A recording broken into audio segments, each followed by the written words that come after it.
Why not Super Bowl? Tell me why now. Why not? Why? I'll tell you why not. I mean, you guys, between you guys, the Colts and the Broncos, you guys are the three hottest teams in the league. I was going to ask that. I mean, this team starts slow, which whether that means giving up, points on the first drive, previous games, or starting a little bit slow, but they seem to rally second half and win these football games. Yeah, whatever Mike is telling them at halftime seems to be working. Whatever adjustments they're making, Drake Maye continues to amaze. Some of the things he's doing, haven't been done for a really, really, really long time. And I just looked at a couple of his statistics this morning throughout the season. And 75% completion percentage and 9 yards pass attempt. That's the second player since 1970 with 75% and at least 9 yards attempted passes in an 8-game span within a season. The last guy who did that was 2024 Jared Goff. But the point being is that high percentages, big yardage means that your quarterback's playing at an elite level. And I don't necessarily know that there's another guy in the league playing quite as consistently and as elite as he has been playing the last 5 or 6 weeks. Boomer, when you look at this football team, Drake Maye has been playing well, but the past couple of weeks they've been able to run the football, and what they did yesterday against a very good rushing defense in Cleveland. If they can continue that all season long, how much easier does it make it for Drake Maye? It's going to make it a ton easier for him. I wouldn't be surprised if they had a running back at the trade deadline here. I would think that they would probably want another one, but if they don't get one, I think they're happy with what they have. But, hey, man, in this league, especially when you play in the Northeast, and if you have home playoff games, you have to be able to run the football. I mean, this goes all the way back to Vince Lombardi. I mean, that part of the game hasn't changed, and that means you're winning the line of scrimmage. And even though Myles Garrett did have 5 sacks yesterday, and he's impossible to block, the fact that they were able to score as many points as they did, run the ball that effectively, and Drake Maye complete that many passes and have that kind of percentage, that just goes to show you that when there is a weakness in their game, they can overcome it and win it. Time to get this week's Drake Take from Boomer, which is brought to you by your New England Chevy dealers. Together, let's drive. Not to be nitpicky, but what did you see on the interception? Oh, come on. Oh, come on.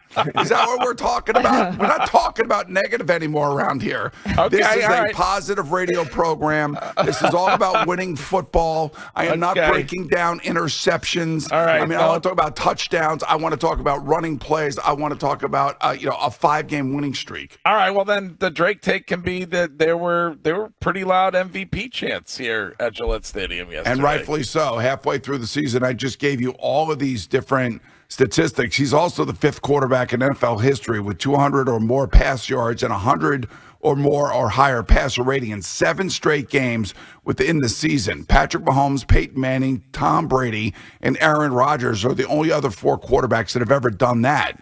And he's also, when you think about all of the stuff that he is doing, all these quarterbacks that he is now, either eclipsing or playing as such, all these quarterbacks, Roethlisberger, Warner, and Marino, all made it to the Super Bowl. That's how good he is playing right now. Boomer, when you look at Myles Garrett in particular, you bring up his 5 sacks, but Drake got sacked 6 times. To be that young of a quarterback and still come away with the numbers that he did, how impressive is that, to get hit over and over again and still be able to perform? Hey, you know what I would say to the kid? Get rid of the ball, kid.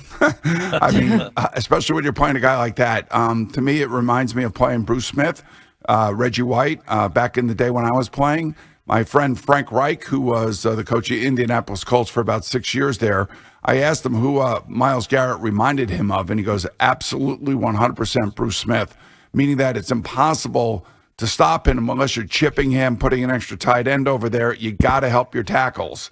And he is so dynamic, and he just once again just showed why he's probably going to be Defensive Player of the Year once again. Playing on such a poor team like that has got to be so frustrating for a guy like him. And I know last year he was talking about, wanting out of Cleveland, and then they kind of bought his silence by giving him that huge contract. But I'm telling you, when you see a guy like that on the field, he legitimately is a one-man wrecking crew, and he's certainly living up to the money that they're paying him. Boomer, where would you put the rehiring of Josh McDaniels as offensive coordinator in sort of the pecking order of reasons why this offense and Drake Maye look the way they do? So go back to week 1 before the season started. I thought that they were going to be a playoff team. I thought they spent enough money in free agency to get the right players, especially on defense. But the second most important hire behind Mike Vrabel was the offensive coordinator of Josh McDaniels. You know, Josh is like the quarterback whisperer. He may not be a great head coach, but I'll tell you one thing, when he has a quarterback that actually cares about the game and wants to prepare and wants to understand their offense, much like he had with Tom Brady for 20 years or how many years it was, it goes to show you just the impact that he can have on a player like Drake Maye. You know, it's interesting. I had a couple people call me this week and talking to me about college quarterbacks. And one in particular wants me to talk to a kid that will be coming out in the draft this year. And my advice to a kid that is coming out into the draft and is an NFL caliber quarterback is simply this. All the NFL teams want you to be a kid that cares about the game of football. They don't care about all the off-field stuff. They don't care about the bling. They don't care about your brand. They don't care about any of that crap. They want you to be under the radar. They want you to be quiet, but they want you to be a leader in the building, and they want you to love the game of football. Drake Maye is the absolute 100% poster boy for that part of it. Shedeur Sanders is the absolute perfect example and poster boy for the other side of it.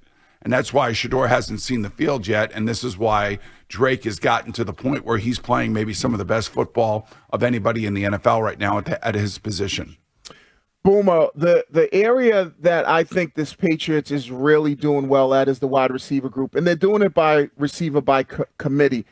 What's that like from a quarterback standpoint when week in and week out your number one target can change? Well, that's the best part about Josh's offense. You know, when you think about Steph Diggs, okay, he's supposed to be wide receiver 1. Well, all right, he got a touchdown yesterday. It was great. And that was his first touchdown for, I think, about a year, I think.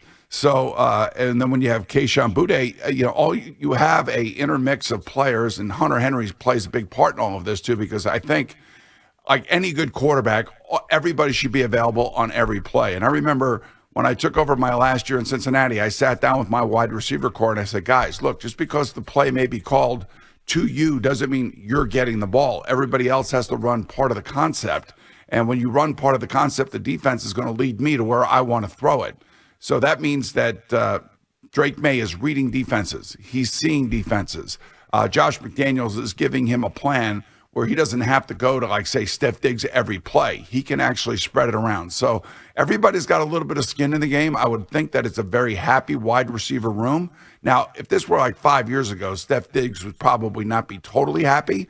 But the fact that they're winning, he's a part of it, I think will probably motivate him to become even better of a player here in the second half of the season. Question of the week for Boomer is brought to you by McFarland Energy, the region's most dependable provider of home heating oil delivery and expert HVAC services at McFarlandEnergy.com. Did the Ravens lie on the injury report, or were they trying to pressure Lamar to play, Boomer? That's a really good question, and I don't have an answer for that. I don't even want to speculate because, you know, coaches and teams play games all the time with these injury reports. I mean, you had one of the very, very best up there in New England for about 20 years that played this game with everybody. So John Harbaugh, I'm not saying he's above reproach that he wouldn't play games with this.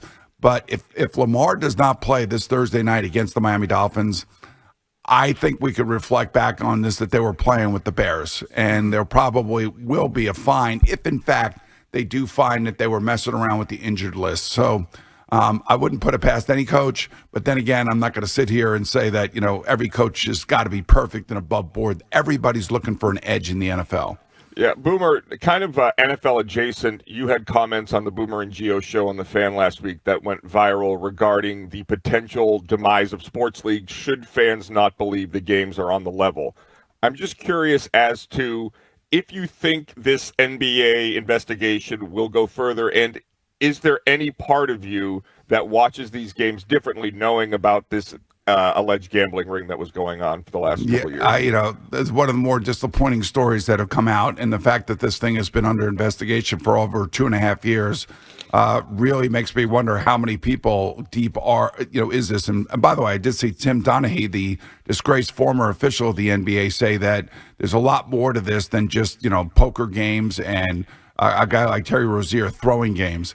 And I don't care what anybody says. I'm a fan as much as I am an ex-player.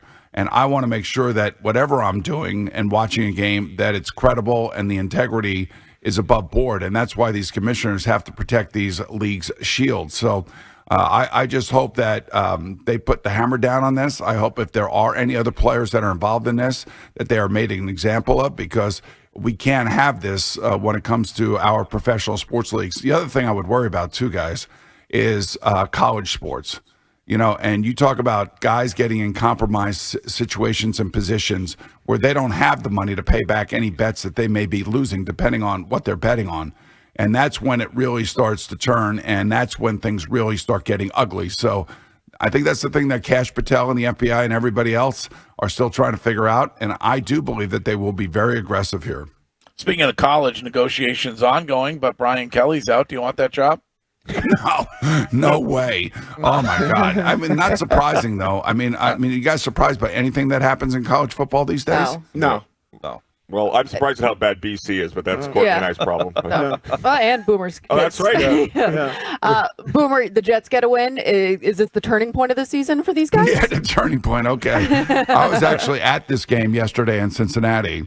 And when I was leaving in the middle of the fourth quarter, the Bengals had this nice lead, but the Bengals defense had fallen apart because Trey Hendrickson got hurt in the first half and didn't come back in the second half. And all of a sudden, the Jets started running the ball.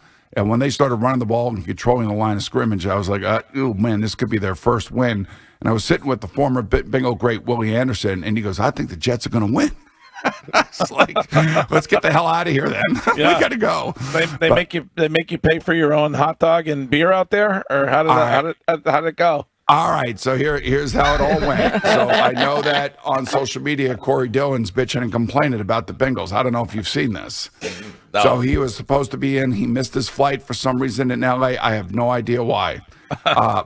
Everything for me was 100% the way it should have been. It was. I was very, very pleased with the way the Bengals went about. That they were very professional. And Willie Anderson, Isaac Curtis, Ken Riley, all these Bengal greats came up to me and said, thank you for saying something about 6 weeks ago about some of the misgivings of the Bengals and how they treat some of their ex-players.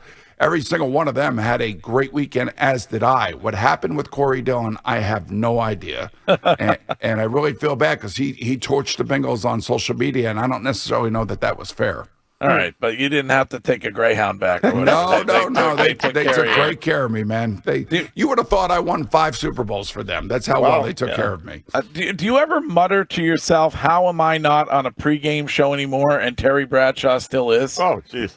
No, you know what? I don't. I retired 2 years ago, and I am happy. You saw me here last Wednesday, and I was like, I'm bouncing off the walls around here. I got so much energy. Yeah. I actually waited about an hour and a half for you to come out afterwards because we were having lunch. And did you go out the back door or what? Like, what happened? Dude, I go out the back door. I knew it. I was sitting out.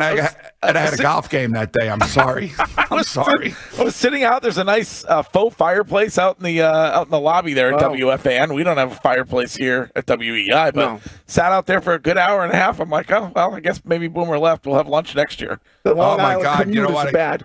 You know what? When I got that early call for the golf game that afternoon, I completely forgot about everything else. So it's my apologies. Really, honestly, you'll get a nice Christmas gift. Don't worry about it.